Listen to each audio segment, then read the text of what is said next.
Hi folks, Bryce Hoffman here. This week we have another blast from the past as we go back to episode 50, when our producer James Burt turned the tables on me and asked me the questions. Have a listen. Welcome to The Thinking Leader, brought to you by Red Team Thinking. Bad leaders react, good leaders plan, and great leaders think. Each week, you'll get new ideas and insights from business executives, military experts, and innovative thought leaders to help you lead more effectively and better navigate your complex world. Hello and welcome to the Thinking Leader podcast. My name is producer James. I'm joined by my good pal, Bryce Hoffman. And I am, for those of you who listen to these conversations and go, this is super articulate, super intelligent, I need a little bit more depth. I am the layman who's going to help with the layman's terms of some of these episodes. And in this podcast, we're going to look back, we're going to cast our mind back all the way 18 months or so to the last 50 episodes, because it's our 50th episode anniversary birthday. There's only the two of us here, so it doesn't sound like a grandiose round of applause. Maybe my producer, you can put some like graphics and some confetti. And stuff.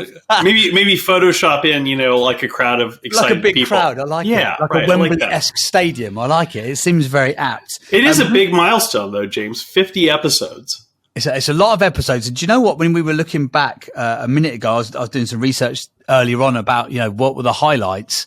Not to sound like cheesy and cliche, like, oh, what do you choose? But it's been like genuinely very difficult. Some of the conversations recently about, we've covered melting runways in the summer when you guys were in the UK, and like how we just can't handle crisis situations, why war fails, the monetization of war, branding. We've had Alex from coaching.com, Rose Fass about chocolate conversations, the KFC debacle. And these are just in the last few months. Right. Never mind some of the earlier episodes back in the day when you guys were just doing it as audio as well. So some amazing conversations, some amazing lessons and learnings. And I'm going to pick your brain, Bryce, on what you learned from these conversations, because often these are people that you know very well. But, every time we do one of these conversations and the guest leaves and we talk about what's going to be included within the show notes and stuff, the conversation between you and Marcus and I are like, I didn't know that, or I hadn't thought about that, or that's a completely new concept, or we love how they brought up that kind of way of thinking. So that's what we're going to cover in this episode. So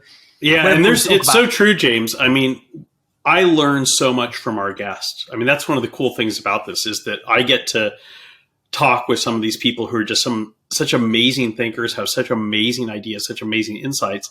And like everyone who's listening or watching, I'm like, wow, this is amazing. I'm learning so much myself. So yes, a lot of big learnings over the past 50 episodes. That is one of the secret benefits of podcasting. Obviously, I spend a lot of time. I spend every day in this space, but the ability to have a one-to-one. Imagine if you message. Well, you're different. You might be able to pull it off. But if I messaged, hey, Alan Mulally, could I just have 60/120 minutes of your time? I'd love to just sit down with a coffee and just hear about your insights about running some of the world's biggest companies. Is that okay? The answer invariably is going to be no. But when you've got a podcast and a microphone in front of you, you can have these amazingly in-depth conversations. You can, imagine what you'd pay for Alan Mulally to coach you, or to consult for you, or do strategy for you. It's amazing what you get. I know how much people pay for that, and it's a lot. It's a lot, James. Yeah, I bet it is. But you're right, and Alan has been so generous. I mean, he was our very first guest, episode number 1, back when it was audio only, when it was just me, and he's been on several times, and he shared so many amazing insights. He's talked about leading through crisis. That was episode number 1, was, how do you as a leader in the midst of COVID deal with all of the things that are coming at you and keep your company moving forward successfully in the face of all of this kind of withering uncertainty and chaos. So he talked about the lessons that he learned running Boeing after 9/11, when Boeing's order book disappeared within 24 hours as the world's airlines canceled their orders for new planes. He talked about leading Ford as CEO of Ford through the global financial crisis in 2007, 8, 9, and turning the company around in the midst of all of that. And he gave so many great lessons about how you just need to remain focused on your long-term plan, calm down, Don't run around with your hair on fire. Have the confidence that you have the systems in place to run your organization, that they're going to serve you well, even in the midst of crisis, adjust as necessary. That was powerful stuff. Then he came back and talked to us about his business plan review process, which people all over the world, you talk about paying. I mean, people pay huge amount of money to have Alan teach them how to do the BPR process. You can listen to the 2 episodes he did on the BPR process and learn it right there and for free. And so that was an amazing thing, learning all the details of how his BPR process worked, and also learning about how he avoided complacency as a leader, continued to challenge himself and challenge the organizations he ran. So that was we got a lot of great learnings from Alan. Have you been surprised at the level of depth of knowledge and how open that some of the guests will be? Because obviously your background is in sort of not investigative journalism, but very in-depth. You know, it wasn't just a quick article. You were doing very deep and meaningful pieces, you know, looking at the likes of an Alan, for example. I remember you told me previously when we weren't recording about a time when, you know, some of the other people that you've worked with, who I think it was someone involved in Toyota. Akio Toyota we were talking about, shut down the production line. And so you've had an experience of seeing people in their sort of like their native environment almost, and you've got to really sort of get underneath the bonnet. Sorry for all the automotive analogies here. I'm going to see how many of them I can squeeze in. But are you surprised at, like, retrospectively, how much someone like an Alan is willing to share on a podcast, or how much information you actually, like, valuable information and insights you get from someone like that? Well, it's an interesting point you make, James. I mean, because that's, you know, this is the only thing I miss about being a journalist. And I was a business journalist for 20 years, was getting to sit down with people like this and pick their brains and find out how they did things and what their views on the world was and how to make things work and all this cool stuff.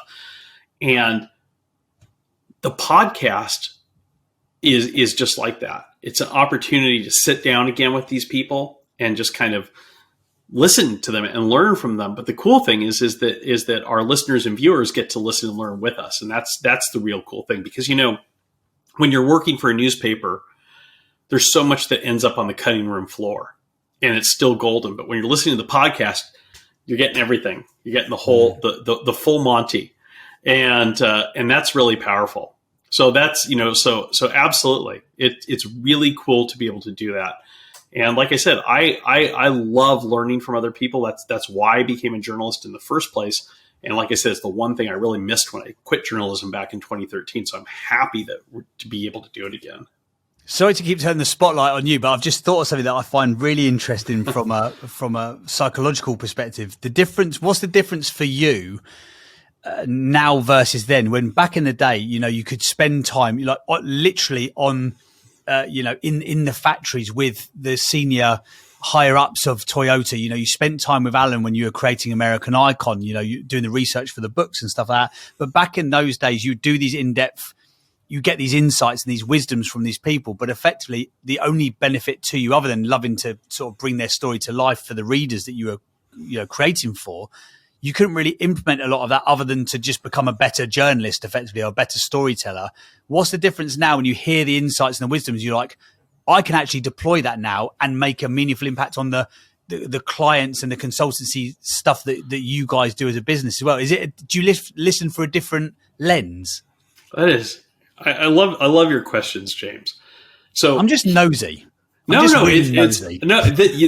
is something that's so interesting. I used to tell people that the worst job in the world, in some ways, was being a business journalist writing for a print newspaper in the US in the mid 2000s. And the reason why is because I spent years learning how to run businesses from the biggest business leaders in the world.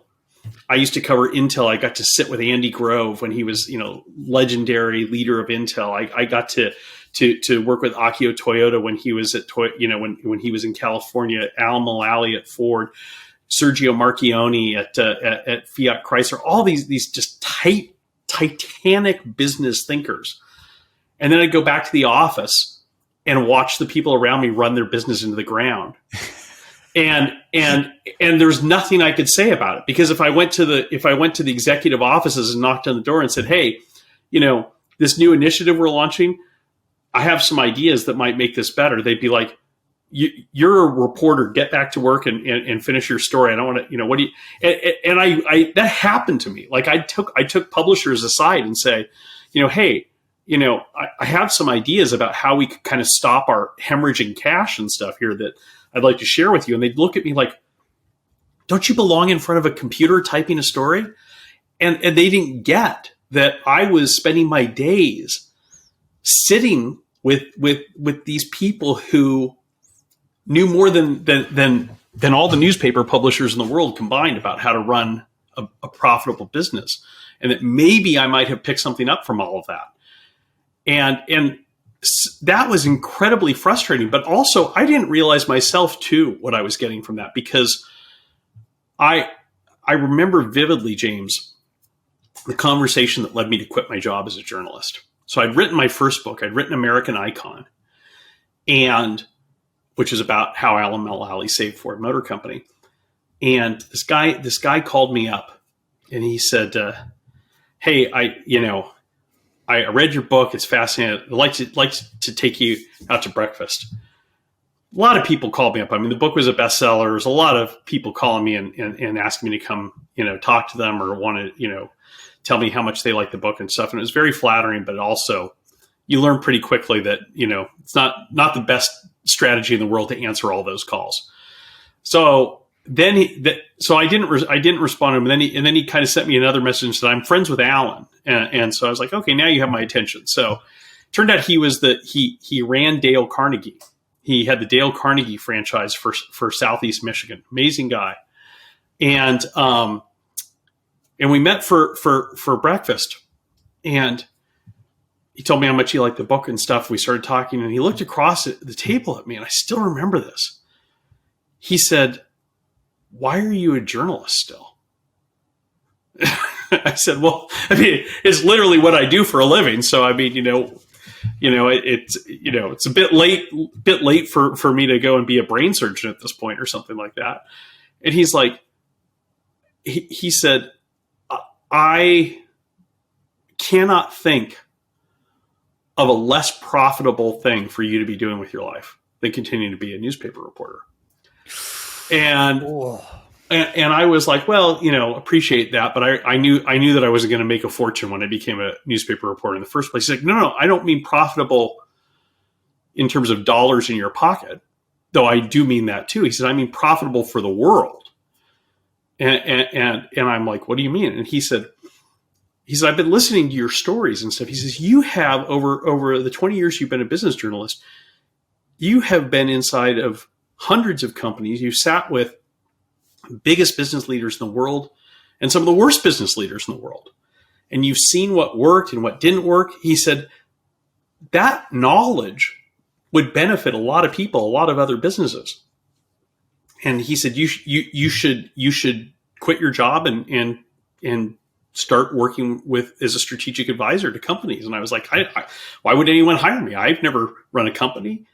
And he said, yeah, but you've sat and learned from people who have run the biggest companies in the world, and you have so much to share with it. So that was kind of an epiphany for me, to realize that, yeah, I did pick up a lot from that. And a lot of that learning, by the way, then got distilled into Red Team Thinking and into my second book, and into my whole approach to decision making was distilled from what I learned from all those people. I'm really sorry, because I know we were supposed to be talking about the top 50 moments. So I was like, I can't not go down that rabbit hole, because I was like, what must it have been like? Like the guy from Dale Carnegie's been saying, it must be super frustrating. Ralph Nichols, by the way, was his name. Ralph Nichols, great guy. Ralph Nichols. Shout out to Ralph Nichols. Thanks for asking the question. Isn't it interesting how one question phrased in the right way at the right time with the right person can entirely change the direction of your life? I quit my job that I had. I quit my career that I'd put over 20 years into, a few months later as a result of that conversation. Wow. Did that just fester, that question? Did it did it hit the nerve straight away, or was it like kept dripping away? Right away. I mean, like I didn't have an answer for him. I stared at him across the table and was like, "Well," and then I said, "I said Ralph was an amazingly generous guy to me, and I said, I don't know how to do it. I know how to write stories. I know how to interview people." And he said, "Well, I have a company that does a whole training program on how to lead effectively and how to communicate effectively." And he said, "I'll comp you the entire course because I believe in what you have to share." And I was okay. Wow. And that's what I did. The power of conversations, bringing it back to podcasts. And he power coached me. I've taken you off on a bit of a random tangent there, so I think this is a nice place. We'll stop for a breather. We'll stop for a realignment of the mission of this podcast, because God knows, otherwise I've hijacked it too much. Join us when we come back, because we're going to be talking about some of the other highlights from the last 50 episodes, some amazing conversations, and we're going to tell you the highlights after this. Hey folks, Bryce here.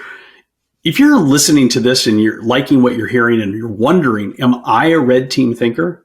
We have an easy way for you to find out. Just go to the show notes, click on the link there to our free assessment to find out if you are a red team thinker and what you can do to think more effectively, to lead more effectively, and to make better decisions faster in your complex world. Like I said, the link is in the show notes, or you can simply go to our website, redteamthinking.com. Check it out. I can't wait to see how you score. Welcome back to the Thinking Leader podcast. I'm no longer hijacking this for my own guilty pleasure of asking really in-depth questions to Bryce. We're now going to get to the mission and the vision of the actual podcast and dive even further in some of the highlights from the last 50 episodes. So if you don't mind, Bryce, cast your mind right back to those heady days where it was just you winging it audio only without all the fancy videos and all the other kind of cool stuff around the podcast that you now have. What were any of the standout guests from those early days? You're like, "Oh, that was a powerful conversation." Any spring to mind? Well, all of the conversations were great, and I learned something from all of them. But one that really has to be right up there at the top is Dr. Gary Klein, one of the leading cognitive psychologists in the world, the father of naturalistic decision making, and the creator of one of my favorite red teaming tools, premortem analysis. And I had a great conversation with Gary. It was pretty early in the pandemic, and we spent the conversation talking about how to navigate as a leader this crazy world that we were all in. And we had a wonderful conversation. And the thing that I still tell people, I still tell leaders today, that Gary said in that conversation was, he says, there's two things that you can't do as a leader right now. And it's still true. He said, one is, you can't wait and see what happens. And this was a while ago. He's like, you can't wait and see what happens, because this he said back then, he said, this pandemic we're not going to be out the other side of this for a long time. And the disruption that it's created is going to continue as well, even if the pandemic ends. So you can't sit on the sidelines and wait. You have to think about how you're going to readjust your organization to meet these challenges. But the other thing he says you can't do, James, is you can't gather your team together, come up with a plan about how you're going to deal with the challenges you're facing, make a decision on it, and then go play golf. Because odds are, with the world changing as fast as it is now, that by the time you send out the memo to your team saying, this is what we decided, let's do X, Y, and Z, something else has happened, and Z no longer makes sense. Now you have to do alpha or A. And his point was that you have to recognize as a leader that you're not, the decision making is not a linear process that has a start and a stop. It's something you have to keep doing, keep adjusting, keep correcting course, like a blind man trying to cross the street with a cane, tapping in front of you saying, okay, all good here, all good here. Well, all of a sudden there's a pothole in front of me here. So I need to either go right or left. So I'm going to tap here. I'm going to go left. I go left. Okay, now I can keep going forward, but I hear a car coming. I better stop for a second, let that car pass. And, hopefully you make it to the other side of the street in one piece. That's how leaders have to deal with this crazy world that we live in, this VUCA world we live in today. So that was a big one, Dr. Gary Klein. And similarly, related to that, we had Dave Snowden on, the creator of the Cynefin framework, which is one of my favorite tools. And Dave and I talked about the same topic, about how to make decisions in this amazingly complex world we live in. And he talked about the proper role of a leader in crisis is to make a few big decisions up front and then get out of the way and let the team execute those. Because if you keep being the one who has to decide everything, you're going to slow down decision making at a time when it needs to be rapid. So he gave the example at the time. He said that he thought that, and I still think this, the country that was handling the pandemic the best and the leader who had done the best job handling it was Jacinda. What's her last name? Oh, from New Zealand. Yeah. Yeah. Amazing. Yeah. And he pointed out that, first weeks of the pandemic, she basically broke the law and said, I don't have the authority to do these things, but we're going to shut down, travel. We're going to do all of this stuff. And then she got out of the way and let the apparatus of government do these things. And I know that I have cousins in New Zealand and they complain about, how restrictive things got there. But at the same time, they had a handful of people die from COVID and their economy didn't tank. And, that's a pretty enviable place to be compared to the rest of us in the US and the UK and elsewhere, where our economy's in tatters and a staggering number of people have died, over 1 million people in the US alone. And so that was a great conversation too. And that's the thing. These are, even though that was, about 2 years ago, we had that conversation, that advice is still relevant today to leaders dealing with crises. And in fact, I just wrote a short piece about Jacinda and her team just did another amazing thing dealing with smoking in New Zealand. I don't know if you saw this, but they just passed a law creating a lifetime ban on smoking for kids. Now let me unpack that for a second, because it's like lifetime ban on smoking for kids. I mean, aren't kids banned on smoking anyways? For what it is I don't remember if it was 2006 or 2009. If you're born after 2009, you can never buy cigarettes in New Zealand. And so think about this. Think about the genius of this. Nobody who smokes is being told they can't smoke. And so what's going to happen is, as the law advances 50 years from now, if you want to buy cigarettes in New Zealand, you have to show your ID and prove that you're over like 67 years old. So nobody who smokes is being told they can't buy cigarettes, but no one who doesn't smoke can buy cigarettes ever again. It's a genius solution to a problem that has, countries all over the world struggle with. So again, that was a great conversation. So many good conversations. And does that conversation there, and sort of leading on to the sort of the smoking ban for life, and again the lessons that have come up again and again within this podcast, is that a sign of leadership that is not for sale, and leadership that is not for swaying by outside forces? Because if you tried to pass that law in the US or the UK or a lot of South America, where smoking is still through the roof, that's not getting through. That rule is never getting through because of the lobbyists, right, and the professional regulation creators who work for big tobacco brands. So yep. is what that decision in New Zealand, is that a sign of what leadership at its best looks like when it's not swayable? Yeah, I think so. When leaders are actually able to function as leaders, not as agents of powerful lobbying groups. Very interesting. And actually, do you know what? You sort of mentioned a couple of reference points of leadership tactics that were mentioned 2 years ago. But very recently, I chatted to Marcus about some of sort of his backstory in an episode that by the time this goes out, people would have been able to listen to. And the exact tactics of you can't wait, or you have to know the length of time you've got to make the decision, and then make those decisions up front and then step back and leave people, was exactly the experience he had in war zones. So it's interesting that leadership style still exists and still is still as powerful now in a corporate environment as it is in times of war, in times of, when you really need that leadership. I guess that's the time when leadership needs to lead at its very best. We're all in times of war now. That's the thing. I mean, we all have to have that mindset as leaders now, because there's so much coming at us. You've got the actual war in Ukraine, which is impacting organizations all over the world, far from the front lines in Ukraine. You've got the pandemic is still with us. And I mean, here in California, they're debating whether to reimpose mask mandates because the hospitals are filling up again, because now you've got COVID, the flu, and this respiratory virus all hitting at once. We've got the global climate crisis, climate disruption, which is impacting everything.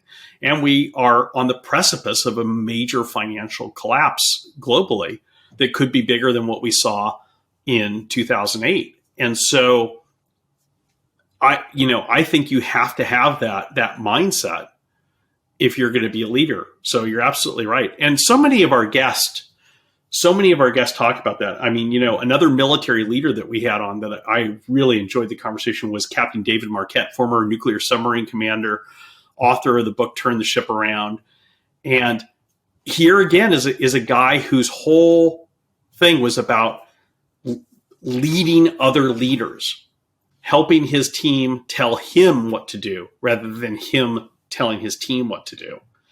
And he ended up having one of the most successful submarines in the U.S. Navy. That was a great example of that. And we had a great conversation with Michael Kleeman, a good friend of mine, very deep thinker, who talked about how hard it is. This goes right back to what we were just talking about with New Zealand and Smoke Man, how hard it is for governments and businesses to make decisions about complex problems and how they kind of quail in front of them, but you don't have to. There's ways that you could tackle these things. And New Zealand just showed again how you tackle a problem if you approach it with a critical thinking, with an open mind, without thinking differently about the problem. And so that was another great conversation we had. That one for me, I was sat in the background of that one, sort of doing this sort of the edit live, and that one, there's certain conversations that make you just sit back. I normally take notes. I'm like, okay, that's going to be a good clip, and that timing works, and all the rest of it. And I remember within the Michael episode, I actually just put my pen down, and I was like, this is going to sound maybe a bit grandiose. I was like, you get the opportunity to live sit in the presence of a genuinely great thinker. Yes. Like genius level thinker. Just right. Don't try and take a note. Don't try and conceptualize it. Don't try and get the 60-second clip from it. Just let this level of intellect wash over you. I hope that some of it would stick. It didn't, but it was just that was it's all right. You can go back and listen to it. That's the beauty of it, James, is you can go back and watch the video. You can go back to listen to it. It'll stick. There you go. That was an amazing conversation. Yeah. That was an amazing conversation. Yeah, and he's an amazing thinker. And, speaking of conversations, we had a great conversation recently about conversations with Rose Fass, the president of Fast Forward, and talked about how important conversations are to leadership and how mastering the conversations that you have as a leader with your teams is so essential. As she put it, and I love this. This is something, again, that I've been sharing with people ever since we had her on the show, is she said there's no such thing as casual conversations anymore for leaders. And that is so true. That is so true.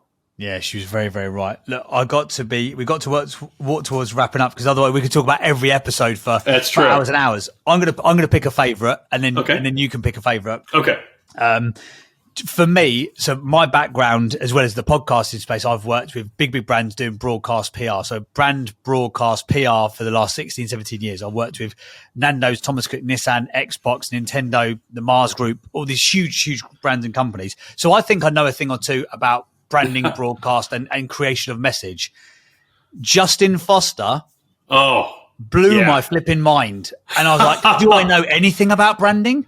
Have I been thinking about the psychology of branding the wrong way for my entire career for 17 years? That, for me, was one of the best conversations on branding that I've probably ever heard.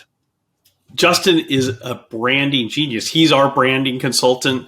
He's a good friend of mine. I actually met him through working with Rose Fass. Justin is just this guy, and we talked about this on the podcast, who has this amazing ability to talk with you for an hour, for a day, whatever it is, and then shoot out like a 7-word like truth bomb, it's like a cruise missile of truth that just goes right to the target and explodes. And he helped, he, as we talked about on the episode, he helped me frame what Red Team Thinking was all about. He came to San Francisco. We spent the weekend together, just going around the city, talking. He was, just asking me questions about what I was trying to do with Red Team Thinking. He read the book. We talked a lot about it. And then we were sitting at Cafe Trieste and having a cappuccino one morning, and he just looked at me and he said, "You know what Red Team Thinking is? There's a fog of bullshit that every organization creates around itself by telling itself comforting lies rather than dealing with, and the fog is there to prevent them from having to confront the hard truths they don't want to deal with." And he said, what you do with Red Team Thinking is you come into organizations and you dispel the fog. You blow the fog away and you say, "Look, folks, here's the truth. We got to deal with it. How are we going to deal with it?" And then you give people tools to deal with it. I mean, that was, it took him 20 seconds, 15 seconds to say that. And he summed up everything that I've been working for the past several years and working with Marcus on to do, just before I started working with Marcus, actually, everything that I've been working on, to do in one sentence, in one little pithy image there. And that stuck with me, and it's so true. So that Justin is amazing. Sitting in a cafe in a foggy San Francisco, Yes. no doubt. It's almost like prophetic fallacy in movies. He probably waited for he probably nailed it within the first 5 minutes of the conversation. He just had to wait till you were ready. Right. And Probably the the ready, perfect the master timing. will appear with the answer. Now that you mention it, literally the fog was dissipating that morning as we were having our cappuccino. So there you go. That's great. So that was one. That was probably one. I'm not going to pick a favorite because it's like choosing a favorite kid. You shouldn't. Do it. I mean, I was like, when you said that, I was like, boy, I there's so many favorites, but one that I just want to say that again, I continue to talk to people about a lot these days was Rebecca Harding, wonderful economist, Yes, talking about the weaponization of trade, and again, just a concept that is so important for business leaders to understand. Was that she said every business in the world has become a foot soldier, voluntarily or involuntarily, in the geopolitical struggles that are going on right now between the U.S., Russia, and China. And and her point was that if you don't understand that, you're going to be dragged along by events. So the sooner you understand that, and the sooner you start to get your head around that, the more effective you can be in dealing with that reality that we live in today. And talking about the weaponization of trade, that's such a big concept. So that was a great one. So many good ones. I mean, we've talked with so many great people, and we've learned so much from them. 50 episodes sounds like a lot, but I'm hoping that it's just the beginning, James, and that 50 episodes from now, we're going to have an amazing number of great leaders that we're going to be able to talk about from the next 50. That's what I'm looking forward to. Yeah, absolutely. So what we're going to do, guys, if you're listening to this, if you're watching this, then here on YouTube, you see within the caption, there'll be links to those specific episodes. If they weren't recorded on video, we're linked through to the audio. And if you're listening to the podcast, there'll be links in the show notes so you can listen to all of those amazing conversations again. Bryce, thank you for your time. Thank you for taking me down 18 months worth of memory lane. I'm going to have to go back, and it's when you have these conversations, you remember little different parts of those podcasts. I'm going to have to go back and re-listen to a lot of these. Me too. Definitely Justin Foster. I listen to Justin Foster quite regularly, especially if someone's going to ask, if I know I'm going to get quizzed myself on a podcast about branding, I sometimes will just tap back into that just so I can sound more intelligent than I actually am. But yeah, thank you for joining me for this. I say joining me, it's your podcast. Thanks for letting me join you. I guess it's our podcast. The right grammar. It takes a village. All right, James. Thank you. Awesome stuff, guys. Click the link in the show notes now for more information. We'll be back for the next episode of The Thinking Leader, episode 51.